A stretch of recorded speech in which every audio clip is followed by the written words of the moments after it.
So in a previous video I talked a bit about the amount of work it takes to get a budget bushcraft axe up to what is a usable and effective condition. So for today I thought we'd go into a bit more detail, take a look at what it's going to take to get one of these axes up to scratch, to make it usable, long-lasting and effective as a tool. So if you've just bought a budget axe and you're looking to get it all set up for your outdoor adventures, then keep watching and we'll jump straight into it. So the first thing we're going to take a look at is the handle. So most shop bought and wholesale axes will come with a varnished handle or some sort of similar hard wearing coating. Problem with these is they don't maintain the natural flexibility of the wood, and particularly varnish has the potential to cause blisters. It's not as comfortable in the hand because that sticky, hard surface just isn't really the best for tool handles. And if you want to avoid cracking and splitting like this, then it's a good idea to take a look at the coating on your handle. So first thing to do is to strip off all of the varnish on the outside. Now you can do this with a card scraper or a knife or any sort of object that has a kind of thin, almost sharp edge that we can just use to scrape off that varnish. That way your sandpaper, as you go on to sandpaper later on, it won't get gummed up. I have done this with sandpaper from beginning to end, but you do tend to use quite a lot of that. So what we're looking to do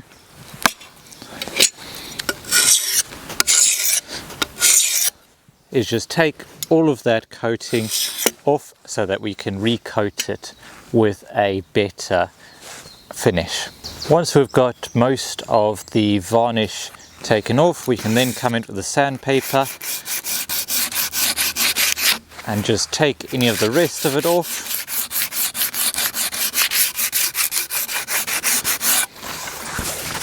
Gradually working down to finer and finer sandpaper.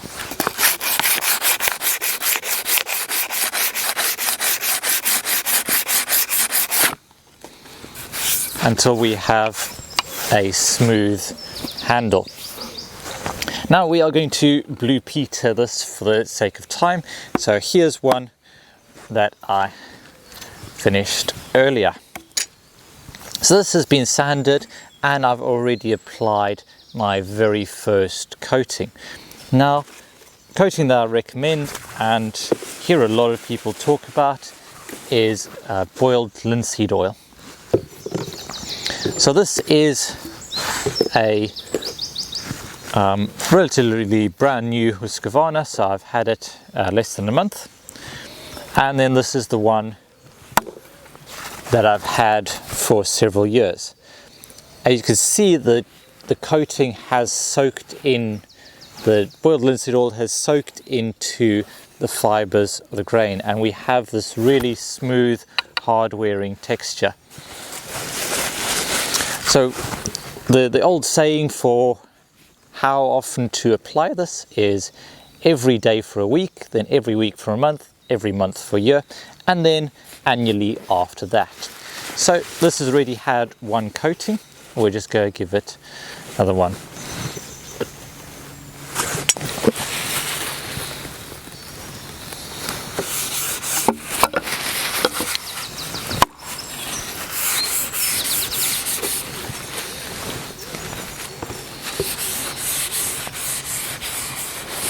So if you want to give it really good coating, the thing with boiled linseed oil is to be careful with is that the rags that you use to coat things will be impregnated with boiled linseed oil, and boiled linseed oil soaked rags do have a habit of spontaneous combustion. So make sure to dispose of them properly, either in an airtight tin. I sometimes soak them in water before I toss them out, or if I have a fire going, they go straight onto the fire and they are then done. So make sure you get plenty of oil right in the end grain on both ends, and pay particular attention to the edges where the handle meets the axe head. Just going to give it a good coating. Let's say you want to then let it dry for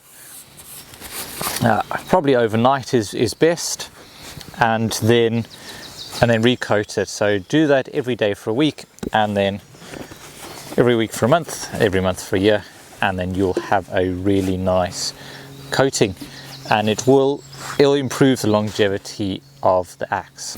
Once we have got ourselves sorted with the handle, then it's time to take a look at the head, and particularly the edge. As I mentioned in my previous video, most axes that you get from wholesalers or builders merchants or so on will be pretty blunt, and that's the difference between a 20-pound axe and a 40-pound axe. Well, one of the many differences is that they will be pretty blunt you're starting off with, and will need a lot of work. They'll likely need an entire reprofiling of the edge. And when you're starting out getting the edge to where you want it, you want something that will take off a lot of material in one go, because we're essentially bringing those two sides together at the angle that we want. So you want to find somewhere to rest the axe head. If you can clamp it in a vise, that's even better, but sometimes just the edge of a stump and the edge of a table will work. And we're just going to take a regular file, we go set the angle we want the edge to be. So you want a slightly, if I bring it up here,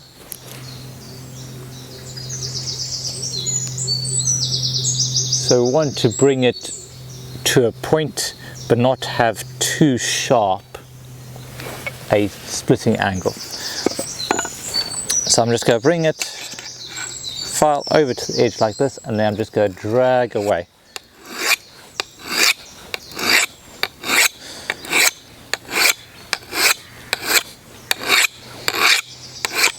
This is also likely what you'll have to do if you get any major dings in the blade edge.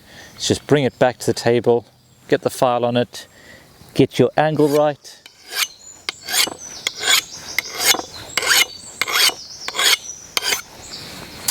Sometimes with the way that the axes are shaped, there might be a bit more kind of bulged out at the edge, have more of a convex grind. You want to try and bring it to more of a flat grind, ideally. This in my opinion.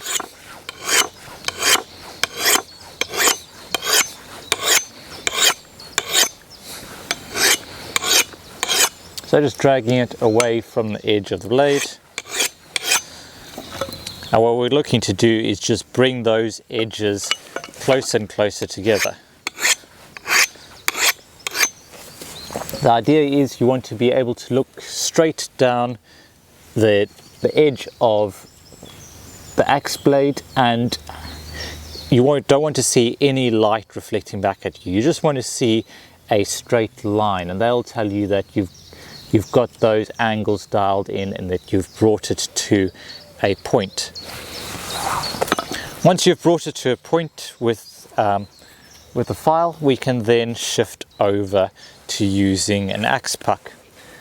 These axe pucks do work decently well for this because they have a small surface area, and it works really well for a slightly curved axe head, because we have a blade that is curved in this direction along here, and we also typically have a curve in that direction as well, particularly on the higher end axes. So you want something that will meet every point along the way. If I don't have a vise or something to clamp the axe head, I'll typically To sharpen it, I'll typically rest it on one hand.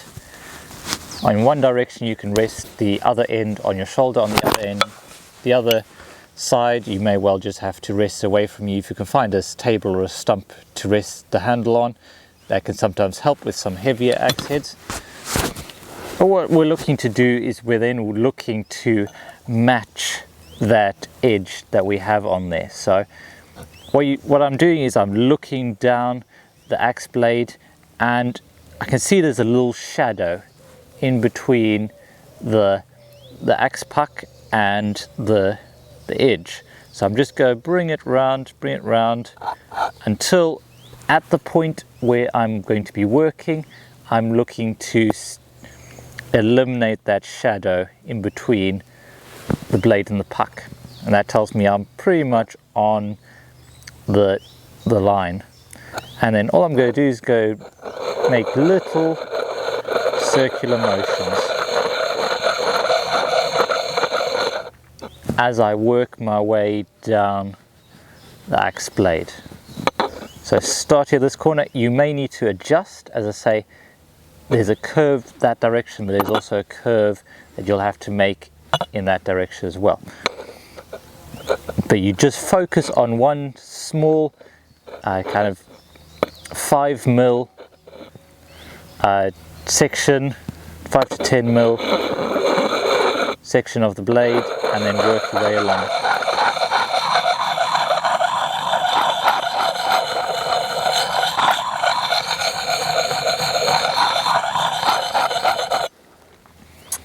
If your axe puck has 2 grits, we're of course going to start with the coarser grit, and then we'll go work our way up to the finer.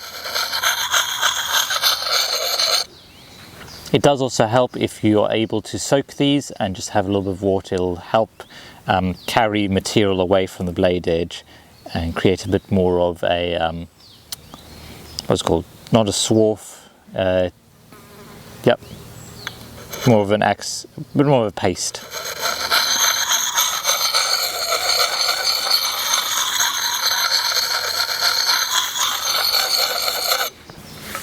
Once I'm satisfied with where the edge is with the coarse stone, I'll then move on to the fine stone.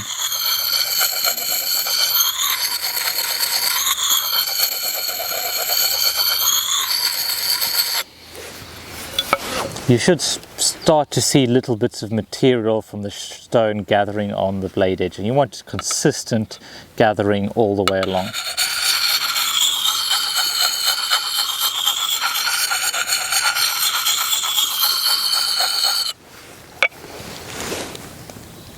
I don't know whether you can see that there.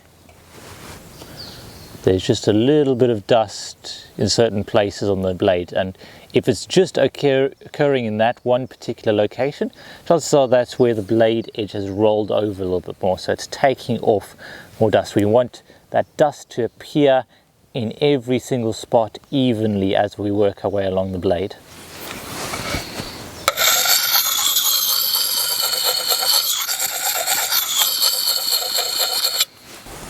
When it comes to sharpening an axe, my personal opinion is that you can actually get an axe too sharp and spend too much time sharpening it, because as you make the edge sharper, there is a point where it starts to become more brittle. So what you are looking for most often, particularly in an axe that you're just going to be using for splitting, is achieving a functional edge. And if I've taken all of the things out of it with a file to a decently sharp edge where it will bite into the edge of a piece of wood, and you can almost use it for shaving a little bit off, then I'd say for splitting that is a functional edge. It'll bite in enough so that it will then be able to split the wood apart. It's not going to bounce as much. Any, as I say, time sharpening after that, unless you're going to be using it for carving projects. If it's a carving axe, then totally take it up to the finer grits, get your strop and take the edges off that. But for your budget bargain axe, You're probably not going to get it that sharp anyway because of the particular steel and the composition of it. So it is all about getting it to that functional level. So for me, once you've got the handle material stripped, the handle coating stripped off and new one applied and a functional edge on that, then you have an axe that's ready to go. And then after that point, it's just keeping up with maintenance, making sure that you put it away dry, giving it occasional coatings of linseed oil and touching up the edge. Hopefully you won't have to go back to the file very often, because hopefully you are putting it through stuff that is appropriate for the axe, so you're not likely to try and batten your way through furniture or try and split nails or something like that. With that, you can probably just get away with touching it up every now and again with just a little axe puck. So yeah, I hope that has helped you in your journey to get a budget axe up to the grade so that it is an effective tool in the outdoors. If you'd like me to update any of my other videos on knife and axe sharpening, I've learned a whole lot about over the last couple of years, and I've still got a lot to learn, but I feel I do have a little bit of experience in this area. So if you'd like to see updated knife sharpening and axe sharpening and say lopper sharpening and other tools, or tool care and maintenance, then do let me know in the comments. With that, I want to say another big thank you to Wellness Woodlands for making this video possible. We're over at the Wild Acres edge of it, so this is a nice woodland site, but there's bits of parkland. There's all sorts of fun stuff. It's a way to get away from it all within a reasonable time. It took me an hour to get here from the other side of Birmingham, so it is quite local to many of us here in the West Midlands. So if you're looking for a camping / glamping opportunity over near the Shropshire Wire Forest area, then do check out Wellness Woodlands. Leave a link down below. With that, thank you so much for watching and listening. Remember to make the most of every day, and I'll catch you all next time.